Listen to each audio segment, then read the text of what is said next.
Hi, my name is Rae Wayne Gonzalez, and welcome to Things You Pretend to Know About, where we talk about things that you think you might know, but really you have no idea. Things you pretend to know about. Things you pretend to know. Things you pretend to know about. Things you pretend to know. Hey, welcome to Things You Pretend to Know About. So today on the show, we have my friends Naira, Gabe, and Madison, and me, because we're talking about being a mixed race person. And that is something I know a lot about because I'm a mixed race person. I am half white and half Puerto Rican. So we talk about how it can give a person an identity crisis, or just like generally how it can affect a person. I feel very privileged and happy to be a mixed race person, and it has made me the person I am today. But of course, it's taken a lot of soul searching to get that far, to know who I am today, and I'm still figuring out who I am today. And yeah, still growing, but it was awesome to talk to people that felt the same way as me and had similar experiences to me. And also, disclaimer, we all love our Caucasian mothers. We all have white moms. Didn't plan it, but that's what happened. And if our white mothers take offense to anything, please don't. It's just an open conversation that we're having. And we all love you and cherish you and care for you very much. I know I love you, Mom. I know you're probably listening to this. So, yeah, I hope you enjoy. I think it's a really interesting conversation that not a lot of people have had, or I haven't heard a lot. So, cool. Okay. Love you. Enjoy. Bye.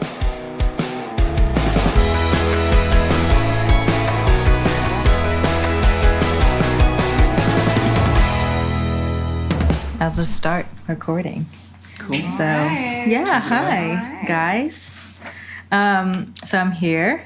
Do you want to go around and say your names? Do you want to go around and say your, like, ethnicity, too? I know that's weird in normal circumstance, but we're talking about being mixed race, so. Yeah, okay. For sure. Sure.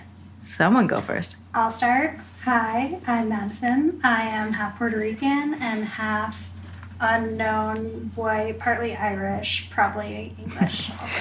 Okay, cool. I'm Gabe, KS. I'm half. I didn't get that. Alexa. Is that Alexa? No. Yeah. I'm half white. We know that for sure. And then the other half is vaguely African American with some dark-skinned Native American in there, and an unknown X factor as well, which I have theories about. Ooh, I want to hear those theories, but. I'm Naira, and I'm half Dominican and half white. Okay. I didn't know you're Dominican. Yeah. Cool, sister. Just kidding, I'm Puerto Rican. I'm half Puerto Rican, half white. Apparently, my Uncle Sammy just took, shouts out Uncle Sammy, hey, just took that 23andMe. And apparently, I'm a little Italian and a little Greek. Wow. Don't know where that, and like Spanish from Spain, but whatever. I'm Puerto Rican, half Puerto Rican, white, you know, like. But yeah, so just wanted to like talk about it because I feel like a lot of people like don't really get it. Like I feel like even like the white side of my family doesn't really get it, you know. Not to say that they're not great, they're the best, you know. But like even like today, I was talking to my mom and she was like, well, back in my day, basically, not to age her, but she was like, people were just American. And I was like, yeah, but that's like a very idealistic way to think about it. And she was like, There was one race. yeah, right, it was American. And like she's not like, she's very in tune. Like obviously she has Latina kids. But I just think that like when people say like, they're colorblind. Like that's why I said to her, I was like, that's like people saying they're colorblind. Like it's very idealistic. Like it's very like, I would love to treat everyone, or not I do, but like people would love to be treated the way everyone else gets treated, but it's just not the facts of it, you know? So, and like, it was interesting coming from like my own mom, you know, cause like, she's just like used to like having this, I don't know how you feel with like, I don't know. Yeah. I mean, it's idealistic, but it's also a little like, I'm gonna drop the first fascist of the podcast, but it's a little fascist in the sense that like Not saying my mom's a fascist, Mom, No, if you're no, no, listening. of course not. But like erasing difference to me seems like a distinctly white thing to want to do.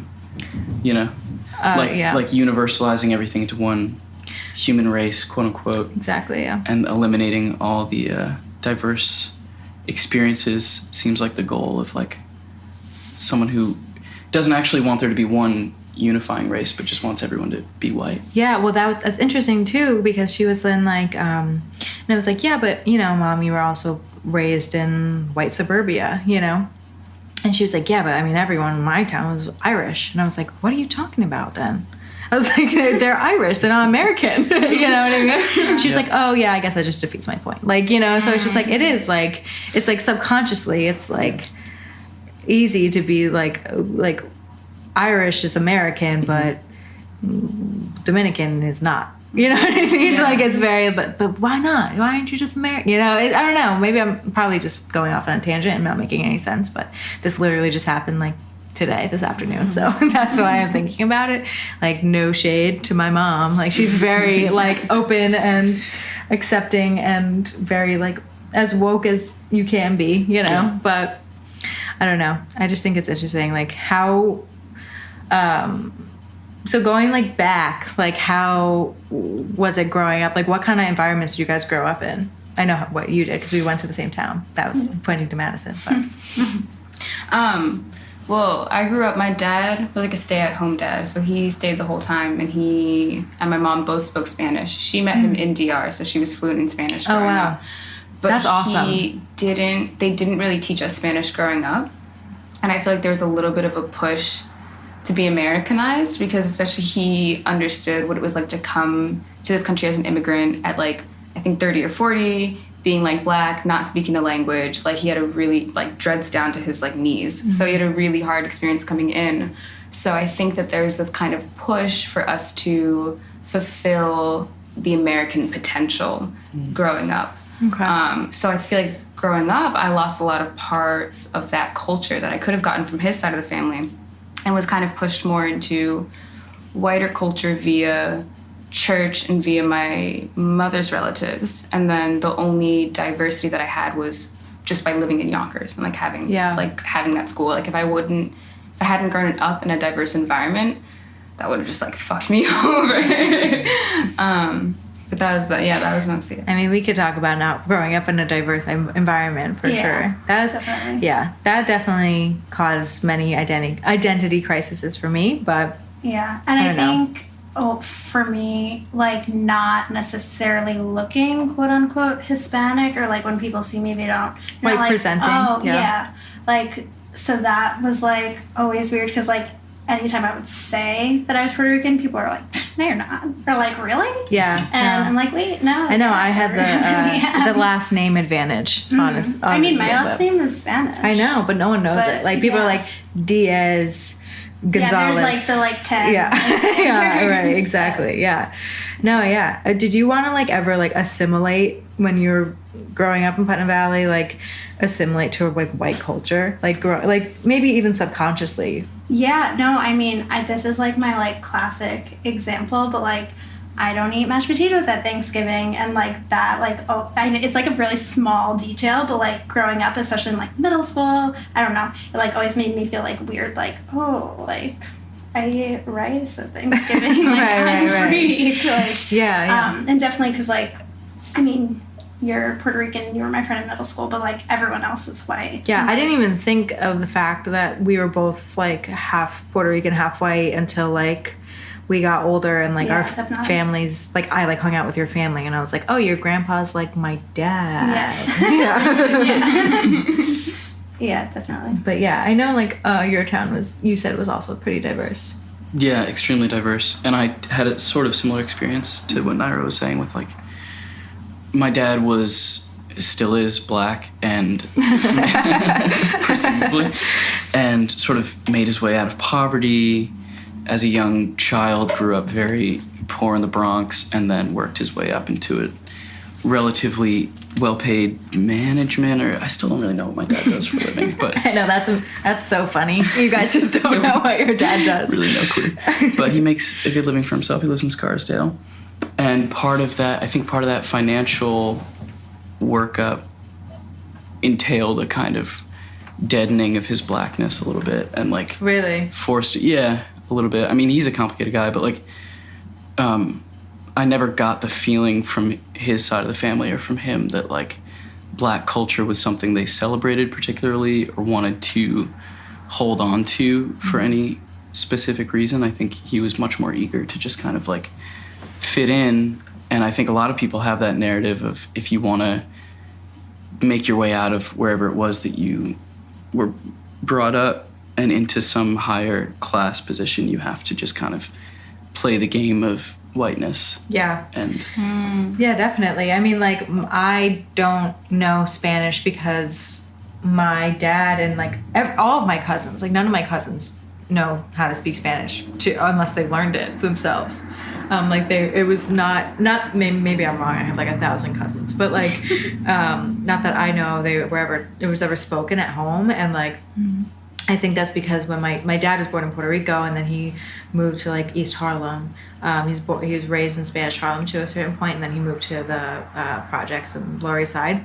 But like having his first language be Spanish and then having to learn it in schools, or learn English in schools rather, it just like fucked him up, you know, like because he can't to this day like write Spanish because he was just focused on writing English so hard. And then he didn't even like, none of my aunts and uncles like had the same, I guess, similar experiences, and they didn't teach it to their kids because they just wanted them to like be like, you know, English, like have like being like not to have that struggle or that worry. But like that's such a like, I don't resent my dad for doing that, but like I just wish he did teach me Spanish because it would have helped. But it's a different, like, it's totally flipped now because it's when he was, you know, learning English, it was beneficial for him to know English. But now when I'm growing up, it's beneficial for me to go know Spanish, you know, but especially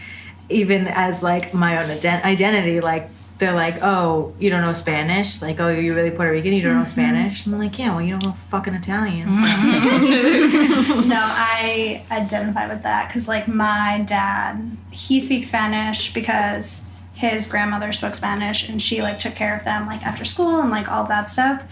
But like my grandma, like his mom and his dad like didn't like push Spanish on them, and like my dad never taught me Spanish, and I am like so resentful because I am trying to learn Spanish now. You know, I took it in school, but I want to be fluent. Yeah, me too. I'm not. Very badly, yeah. And you didn't, I mean, I'm sure, like, I mean, we all know like little things, but do you know fluently? Well, conversationally, just because most of his family's back in DR, but he has one sister in the Bronx, and all of them speak Spanish, and they were kind of my like peek hole into Dominican culture. I feel like, not that my dad wasn't a Dominican like essence. Yes, yeah, but I totally get that, yeah. When it's him and one white woman and two, you know, mixed kids in the house, it's hard to like really reel it out of you. Oh yeah. But my aunt was pretty set on us speaking at least some Spanish. So I can like converse and I can like understand, since I grew up with my mom and dad speaking so much with each other. That's great. So like I'll like listen and I'm like, I know what you're saying. But like if I actually want to like have a conversation, it's so much harder.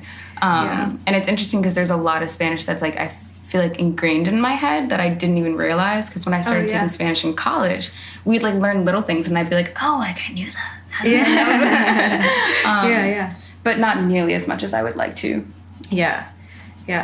So how so your dad like didn't really celebrate his like not to say that he didn't celebrate his blackness, because like that's like everyone has a different interpretation of it, but like how did that affect you at all? Like growing up, I know like a lot of your friends, because I know a lot of your friends, and I know a lot of them are white, you know, so like majority. And same with me, you know, so maturity, you said? Majority. I thought you meant maturity. You like grew up and like find out. Majority, yeah, same here. Yeah. How did when did you like, I don't know, did you ever like have like a, I don't know, like realization. Come to blackness moment. Yeah, here and there for sure. I continue to have them, and I probably always will. But it's interesting to hear you guys talk about language as a cornerstone of your racial identity, because like technically, I guess there is no black language. Yeah. But there is like an aesthetic of blackness, and there is a sort of like linguistic and affective style that characterizes Black American identity. And I think a lot of people in our generation grew up listening to a lot of hip hop and sort of heard it like personified in hip hop. Yeah. And I did too, and I would hear them talking about like, and I loved hip hop, and I still love hip hop a lot, but just hear them speaking to and about the Black experience and feeling alienated from it, but also a sort of kinship with it, I guess. It was a weird, it still is a very weird identity situation to find oneself in. Yeah. I had, when I started getting jobs, I had one experience in particular. I won't name drop where it was, but I did a phone, Sorry. I did a phone interview with this person, and then I went in person and was hit with something that my dad has told me he's been hit with a couple times, which is like, I didn't realize that you weren't white. Yeah. Which seems like so uncouth and ridiculous to say to a person, but that, to this guy, Because you're just so like, articulate. right? You Exactly. must be white. Yeah. Yeah. Very, very coded statement. Yeah. Yeah. No, that's pretty crazy. I know. It's like my dad. I know that doesn't really totally relate, but like my dad would always say, like, when you're making a reservation at a restaurant, or like when you're trying to like buy or rent an apartment, like don't put your last name down. Yeah. Like put my middle name is my mom's last name, so like use your middle name as your last name. And it's like, shut up, but it's true. Like my sister wouldn't get any like approvals for her apartment until she used her boyfriend's name. And It's crazy. yeah, It's so crazy. I know, it is so crazy. You don't think like 2018, or late 2018s. Late 20-teens, you would like that would happen. No, it's real. And there are those little tricks that I would get from my dad, little like pointers on how to pass and how to get through as, a non-racialized, which means white person. Yeah. No, I know. I mean, like, yeah, it's really interesting. It's interesting that you have more of a, not interesting, but cool to me, because not my white side of the family is like, they're like my best friends, but I don't really have that relationship with my Spanish side, and I know you do have like a good relationship with them. Yeah. My situation was kind of like opposite of Flopped. yours. Like Yeah. I never really see like my mom's side, and my mom's white, and I like do everything with my dad's side, like, and always have. So it's like I've always had like the Puerto Rican culture like in my like family life. Yeah. But then like It was kind of hidden in like school. I think. and there just wasn't like an opportunity to like bond with anyone over it, or like anything like that. I think I brought like rice and beans to Culture Day, and everyone was like, I'll pass. Yeah. But You know what's weird? I didn't know that, and like this may be like stereotyping, but like a lot of like white people don't eat like beans other than like baked beans a lot. I know. I learned that on Culture Day. I was like, what are you guys doing? This is delicious. Yeah, people are like, what? Like, no, like rice and beans. Yeah. But, And my mom made the rice and beans. Yeah, my mom makes Puerto Rican food really good. Yeah. I don't know if you can touch on that, because I know you said that your mom like knew the language, and you don't have to call out your mom. I love my mom. I would say her. Yeah, her disclaimer, we cooking- all love our parents. It's like not great. It's like I grew up on like spaghetti with like butter and eggs, Love and that. that was like a meal. Yeah, and yeah. it's also like that's like also like an affordable meal. So it's like we didn't really think that much about. Right. Yeah. But I didn't think about what I ate until I started going to other people's houses, honestly, and getting a variety, whether it was like a Black household or an Indian household or whatever household. I was like, oh wow, like people like make real food in their houses and like with seasonings and like with all these things. And my dad, I don't know why, he just doesn't have, like, my aunt makes such good Dominican food, and my dad has never had that like touch of spice for Right. It's whatever always reason. the aunts. Yeah. But yeah. But yeah, and I know like you primarily grew up with, like, or not grew up, but lived with your mom, right? Yeah. And so how was that? Like, was she able to? And she's white, and so was she able to like? How did she could communicate with you guys that like how did she do Emma's hair? You know, how was that? The hair was big. And my sister's got really, I mean, now she's like practically bald, but she used to have really long, very, very black curly hair. Yeah. And I remember that was always a conversation between the two of them, but it never really came up in my memory. I don't know, I'm racking my brain for little anecdotes and I'm coming up short, but she has incredible, hilarious stories about us as babies. My sister's much browner than me. My sister's like very objectively brown. I'm a little lighter. But she would just sort of like, you know, have us in the stroller, and she was essentially a single parent out with us in the world, and she would get approached by people who would ask her like, where did you get them?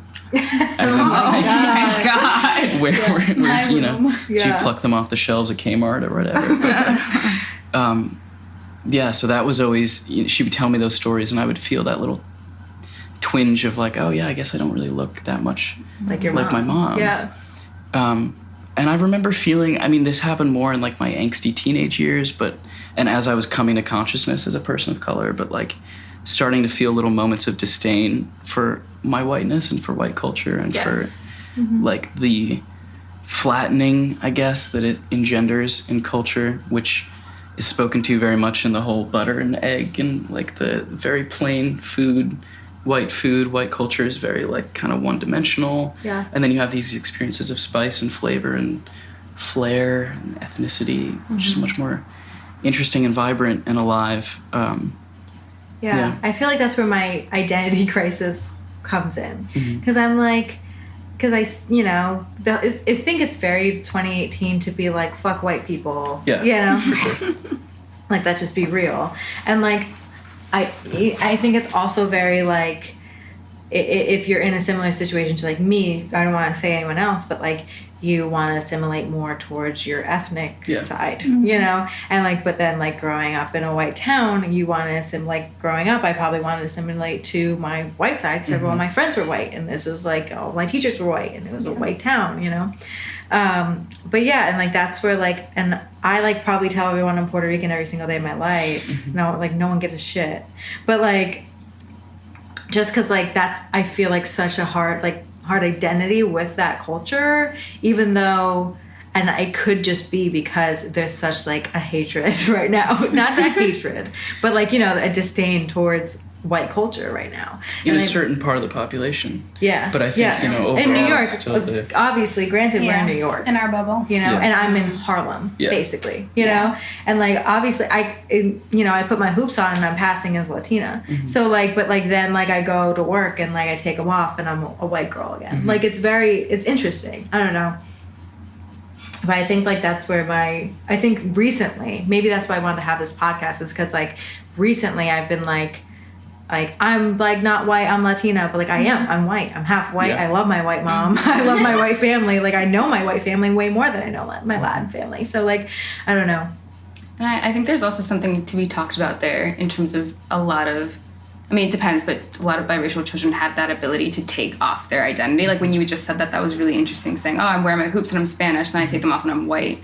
And that's like not a privilege that people with darker skin, or even, you know, depending on where you are on the broadness of biracial children, don't have that. And that kind of even connected to, you know, when for like job interviews, when people say, oh, I didn't know that you weren't white, I feel like we have this kind of ability to like switch and be like, oh, but I'm one of the lighter skinned ones. I'm like one of the, I can like switch this coat off, when it's much harder for people who just can't do that. Oh, I know, exactly. And that's where like you should have to like check your privilege, right? Like you have to be like, well, I want to be ethnic so bad because it's cool now, but like also like I'm part of the problem. So like it's just very like conflicting, you know? I don't know if you guys have this experience, but this is a lot of the soul searching that I was doing when I was first. I speak about like coming into consciousness as if it was some major transformation. It was just like reading bell hooks and, you know, my freshman year of college or whatever. But I found myself trying to like interrogate what aspects of me were white and what aspects of me weren't white. And like pick apart my like white identity. And I do that all the time. Yeah, like I'll say okie dokie. And then I've actually been noticing that too, because then I'll be like, "Ay, like, like it's just very like. And like it's I love interesting. alt rock and Yeah. indie. Exactly. My favorite band is the Avett Brothers, but I also like loved Suavemente. You know? Yeah. No, exactly. It's very like, it's almost like a privileged thing that we can pick and choose, but it's also like, I don't mean to be like a rich kid crying about not getting, my car, but like, it's also like you get an identity crisis. You get an identity crisis because like, you just don't like, I think hopefully at one point I'll neutralize because I'm very like, I guess neutral, right? And like, just like be happy with, I am happy with who I am, obviously, but like, just be like chill with it. Yeah. But like, I don't know. How do you feel? I don't know. It's interesting that you said that you like sort of like pick apart like the pieces of you, because I feel like I've never done that, but now I'm like trying to do it in my head and be like, well, I love Pinterest and like projects. But, yeah, exactly. And we always talk about, I don't mean to cut you off, but we always talk about how like we're damned with like loving, or always not loving, but like always having white boys as our boyfriends. Yeah. And like, I don't know if you guys have this like problem. Which Not like, white boys, but shouts out Dane, like love him. It's funny though, because like my boyfriend is white, but he's really dark. Like he's way darker than me. And people always think he's Spanish. And like we were in the Bronx one day, and like this woman asked him in Spanish to like carry her bags down the stairs, and like he gets spoken to in Spanish way more than I do. Wow. And I'm almost like offended because it's like, he's not even Spanish. I am. Like, I'll take your bags. Like, yeah, exactly. But yeah, I mean, I don't know. I know you've had a few I don't know what your relationship is now. We like literally haven't talked about this since you were 18. But like, I know like you've dated like white people. I know you've dated white people, Sure. like it's very like Guilty. guilty, sorry. No, actually. I'm not sure what you're referring to. I remember there's this blonde boy that that was like my okay, going to college was like my white boy like awakening. Like I was like, I ignored like white shouts out people New so Paltz, long. New York. Yeah, because New Paltz is like 80% white people, which I was not diverse prepared places, for at all. I like didn't realize how bad it was until I got there. Wait, can we talk about New Paltz for a second? Not to like hate on New Paltz. Love it. Great school. Great people. Great school. Yeah. But like, my only qualm with like all like the people like especially in the art crowd like, and I'm friends with a lot of those people and I think they're great and well-meaning, but I often feel like they talk for other races, and that's something that like I have a big problem with. Yeah, absolutely. That's rampant on New Paltz campus. And also mixed with a lot of that kind of colorblindness that we were talking about earlier, where it's like people either think that they're extremely woke or they're intellectually very aware of racism, but on like an actual level of like checking themselves and like who they're surrounded by, where it's like you can't be in a room of like 10 white people and explain what racism is if you're white. Like that's just like there's just an irony there that's not going to help anybody. And that's like the majority of campus. No, I remember I was talking to not someone from New Paltz actually, but I was talking to another person and they posted about how this public figure is a racist, and I know who this public figure is, and they said the N-word kind of jokingly in like a weird way, like when like decades ago. But I also like this public figure, and I was like, but this person was white, and they were like, fuck you, like this person, they're racist, they said the N-word like fucking years ago. And I was like, okay, cool. Like, I'm glad that you're like racially aware, like socially aware, but I also don't feel like you should be telling people what they should and shouldn't find racist. Like, if this person has apologized, which they have, for their racial slurs and for their ignorance, like, I feel like it's up to the person of color to either accept their apology or to not. Like, I don't think it's your right to tell anybody what they should and shouldn't find racist, especially if you're white and you're not experiencing that hatred. I don't know, but that's just mine. No, I mean, when I hear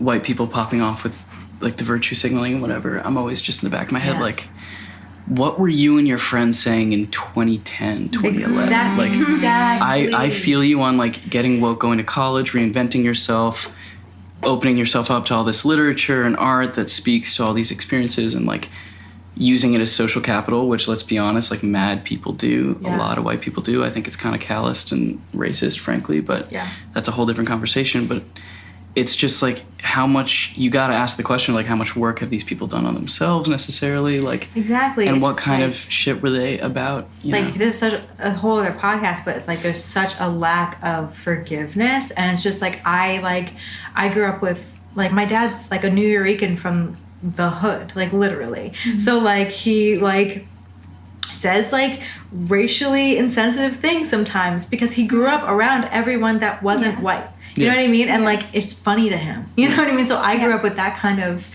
like banter, and then like see, like I say things like banter, like but like Check off like the white list. exactly. But like I grew up with that kind of thing, and then I hear like, oh, this white girl from my, you know, wherever, like this white girl saying like, oh, you shouldn't, like, you should find this racist and this is bad, and it's like, well, that's like, I should find this racist maybe, but you know, let me decide. You know what I mean? And it's just very like, but also that's like conflicting, because it's like I don't know how you feel about this, but like when like people like fucking like Drake, Logic, like they use racial slurs in their music, like I feel like so many people either like if Logic were to use a racial slur, people are like, ooh, but if Drake uses a racial slur, it's like no one thinks about it. You know what I mean? So how do you, like, I don't know how, I'm always conflicted at, not even conflicted, I'm always like, Logic can say the racial slur, this is his culture, because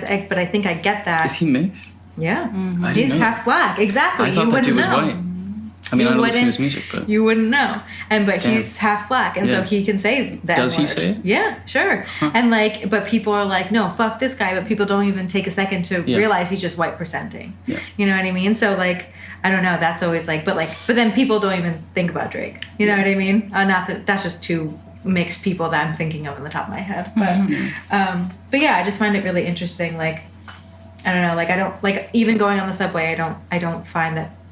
Sometimes people just think I'm like a gentrifying bitch, like in Harlem, which like not really, but like I get it, you know, like. Well, I think I've been thinking about this a lot recently, about how like one of the cornerstones of whiteness, so far as I understand it, is like police culture and policing, not necessarily in like the boys in blue style shit, but like I think a huge aspect of the white identity is thinking that your perspective is the perspective, and thinking that like your morality is the morality, and doing whatever you can, even in like small instances in your daily life, to like police the behaviors and the language of the people around you to fit the model of reality that exists in your head. Which is like an extremely oppressive thing to do, and something that white culture is very much founded on. It's oppressive, but we also like, I also have to realize that like it's with good intent. You know what I mean? It's like, but you think so? It's like I feel like I think you're giving too much credit. I think it's well, you know, Sometimes. I am half of them, so but like I think like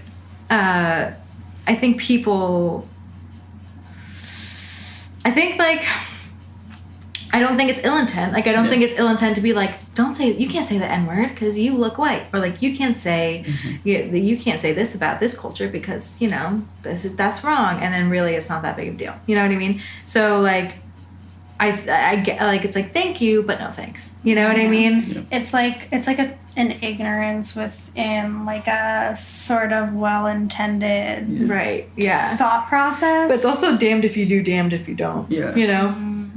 And it's also mad righteous. It's very much like moral high ground. Yeah.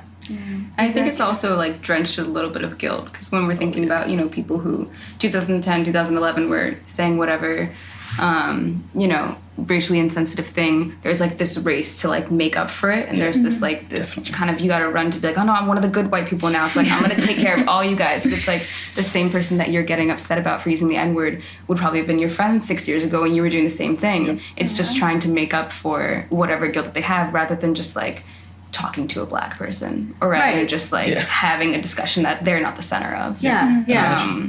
Exactly. Like, not that like you have to be the voice of the Dominican race, but like it's also super easy to just have a conversation with someone of like a certain ethnicity. It'd be like, how do you feel about this? You know, instead of being like, what's it like to have like kinky hair? It's like, don't.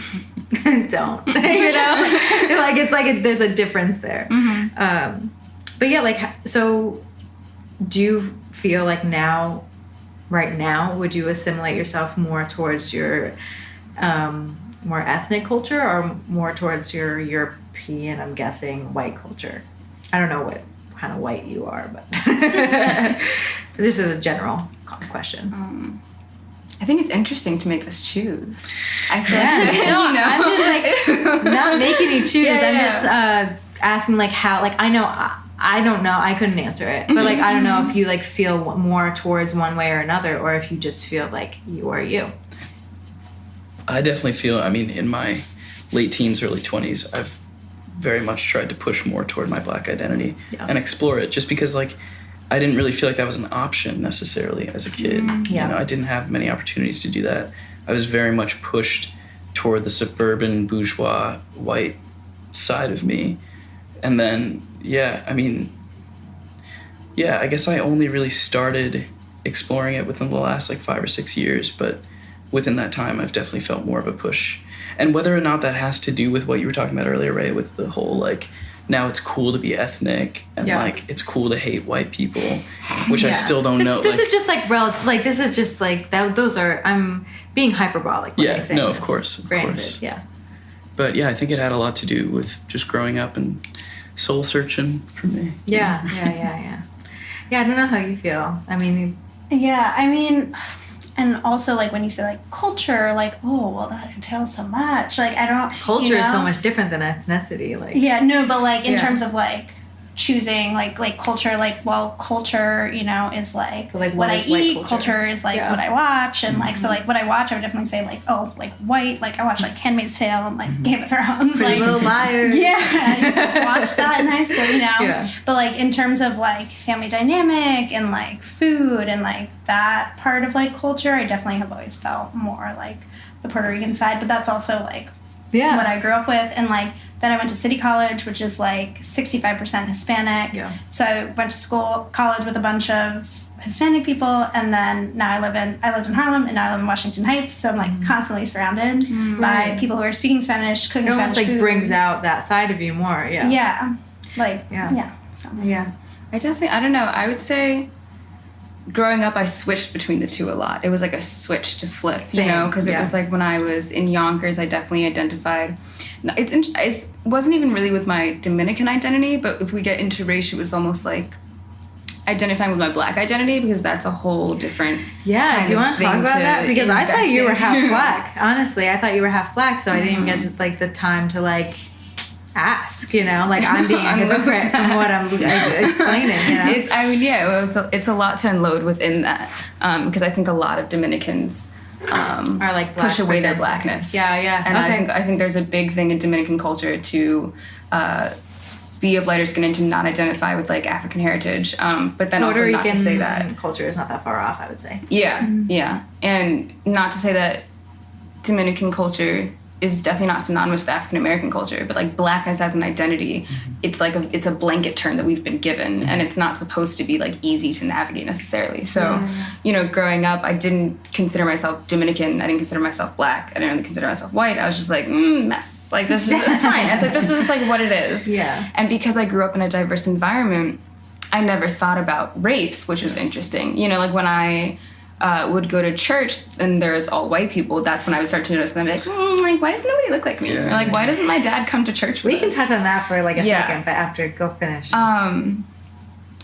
But so I didn't really think about race that much until later on in high school. My church pushed me to be the token and pushed me to talk about race at their conferences with all white people, and I didn't understand what they wanted me to do, because I was like, I'm not a person of color, but like, what do you expect out of me? Right, you know? Right. And then when I went to college, that's when I started exploring my Blackness, and that's when I started meeting other people that I was like, oh, wait a second, like there's a lot more unity here than I thought there was. And And we can delve into more stuff later. But Yeah, I that's, feel like that's where like being mixed race kind of like lacks a little. Like it's like the unity. Like luckily I have Madison, who I've grown up with since I was like 7, who we have the same culture, and I have like I found somehow a bunch of Puerto Rican friends, but like it's not like that same like bond. You know what I mean? It's not like that same like I can't like one of my best friends is Puerto Rican, but she grew up in the Bronx. Like Kaylin, she grew up in the Bronx. Like she grew up speaking Spanish and like Spanglish at home, you know, and like it's a different. Like we totally had different dynamics. You know what I mean? And she has like can definitely assimilate better to like a group of Spanish people than I could. And like that's like was not like I don't know, that was hard for me, I feel like, because I wanted to be like to the group of Spanish people that like the small group of Spanish people that we had in school. I'm gonna be like, hey, one of you, but like I'm not, because then you know like it's totally different. Like I don't know what tangent I'm going on, but there's that Earl Sweatshirt lyric where he's like, 2 black for the white kids and 2 white for the blacks. Yeah. You know, it's like you don't really know which one's gonna embrace you necessarily, because you're both and neither or at the same time. Yeah, exactly. So you have to sort of play those lines a bit. Yeah, exactly. Going back to like language, I feel like such a big part of like the like I don't know is like not speaking Spanish, because like it's just hard to, because like most like fully Spanish people speak Spanish, and then so when you can't converse in their native language, it's kind of like, well, you are white, so get out of here. I know, and it's hard within the Spanish community too, because they just like, you're like, oh well, like we don't, I'm not gonna treat you like you're Puerto Rican, right? Yeah. I don't know if y'all ever experienced this, but I definitely have sent some mild pushback from the black community, where it's like, you can't act like you experienced what we experienced growing up. Like you can identify with this, you can like feel sympathetic, you can feel the like deep, you know, grief when you see the headlines of another black kid who's shot, and, you know, sort of looks like you but doesn't look like your brother, you know, like doesn't really look exactly like you. Yeah. And so you can't really front like you can speak to that experience fully. Like you have to check the white part of you too. Right. Yeah, exactly. I wanted to go back to the church. The fellowship for us. We grew up as Unitarian Universalists, which is actually totally contradictory to like what a typical Latina black culture like religion would be. Like I just don't feel, not like contradictory, but like just different. Like it's just like from what I know from my own family, most people are like super Catholic. You know what I mean? And we're very like, I don't know. Do you want to maybe give a brief primer on Unitarian Universalism for your unindoctrinated listeners? Unitarian Universalism. Maybe I'll do a podcast before this and air it before this. Yeah, that'd be good. smart. Yeah. you guys can be on that one too. But it's basically a hippie religion. This is like the abridged version, but it's very like a hippie religion where it's kind of like a like-minded community where people can... It's the religion for people who don't like religion necessarily. Yeah, basically. Or who are rejected from all other faith communities for various reasons. Yeah. Sexuality. It's like, you know how people say like I'm spiritual but not religious? It's like the religion for people who are spiritual and not religious. Yeah. You can Google it. Yeah, exactly. But like, so, and growing up in that church, there was very few people of color. Yeah. I don't know if you guys have like, I mean, luckily you had each other. Yeah. I mean, Naira and I went to the same congregation, and I guess we were kind of the only brown kids walking around there. Yeah. Maybe there were like 1 or 2 more. Not that I None that come to mind. I don't think so. I'm definitely tokenized. I felt that for sure. Absolutely. Yeah. It definitely like formed who I am, definitely growing up in that church. But it is kind of like thinking, like reflecting, it is similar to the New Paltz scenario where it's like white people talking for people of White color. people trying really, really hard. They're trying so hard. Like, almost embarrassing. Doing everything but letting a person of color speak. Yeah, that's the last step. They never quite get there. We can do it. Right. Let us get this one. Yeah. Yeah, I feel like a lot of Unitarianism is surrounded around like congratulating themselves for being good people, and like because we're good people, quote unquote, we can't be racist, or like because we're like we have such good intentions that anything we can do could never be like bad. Yeah. And that's so not true. Yeah. I mean, that kind of soured me and made me a bit cynical to the whole idea of like intention. Period, in the role of like how your identity impacts the people around you, because like you can try all you want, but you can't divorce yourself from the history of violence and imperialism and colonization and all the other brutality that white culture has unleashed on the world.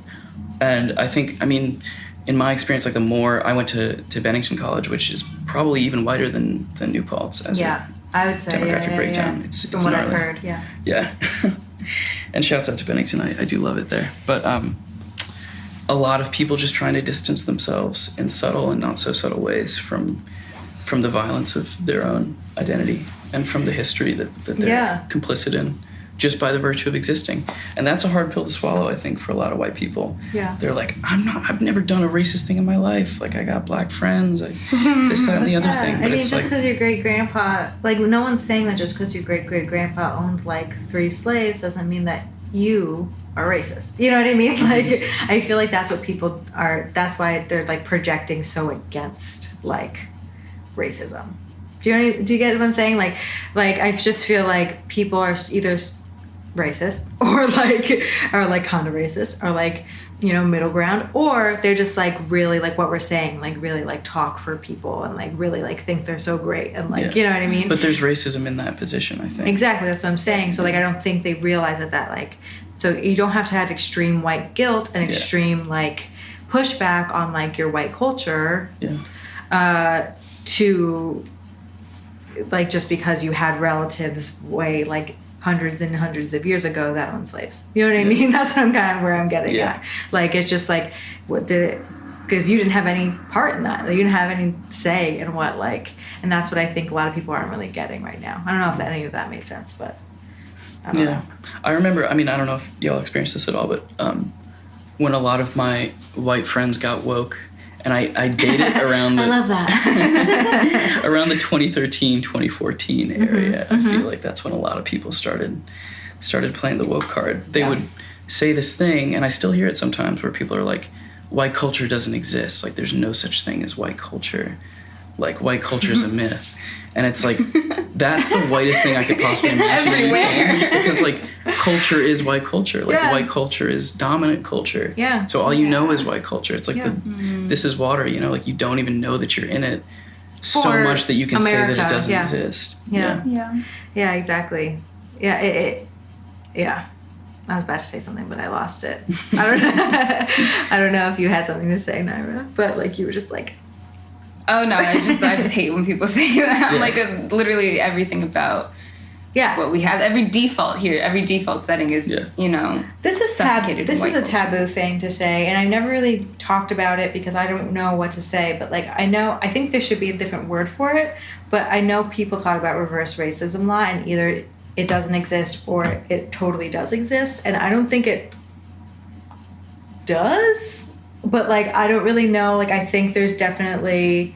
Like, how do you guys feel about that kind of... Do you think it's just like, fuck it doesn't exist? I think it's mad cute when people say it exists. I think it's, like, really funny and laughable. I absolutely don't think it exists in any way, shape, or form. Like, reverse racism, being people of white, color are like, I don't know what to, like... Because I don't people. think that's the word for it. Like, I don't think it's, like, you're being racist towards a white person. But I think a lot of white people would be like, that's racist. But I don't really, like, that. This is something I try to delve in, and I don't know where my head lands, you know? I feel like it comes down to just, like, it's a lot of semantics. Like, it's just, at the end of the day, it's like, you can treat a white person differently because of their color. Yes. But that's very different than being, like, racist, because we're talking about, like, a structural system where it's, like, the reason what's happening is because we're going to oppress these people into the depths of the earth. And it's like me being like, your hair is like straight. Like that's Yeah. fine. You're still gonna go into a job interview and get it fine. over me any day. Yeah, exactly. I think people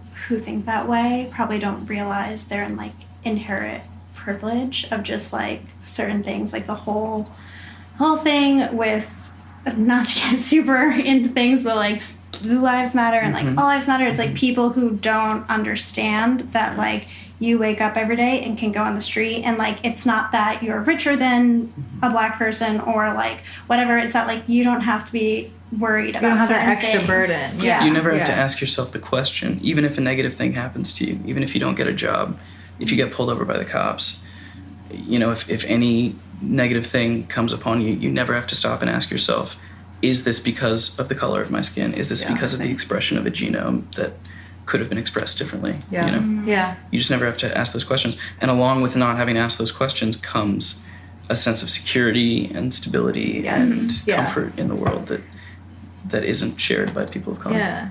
And that's another thing with being mixed race is that like you don't always get that like innate like security. Yeah. And like I think that's hard maybe like for the white parent in the scenario. Like at least I don't know if it's hard for I grew up very privileged and I grew up white presenting. So like it was very like I'm like cool. Like I'm fine. Like I mean my last name's Gonzalez, but that's basically the biggest struggle I had with like presenting as another culture, another ethnicity.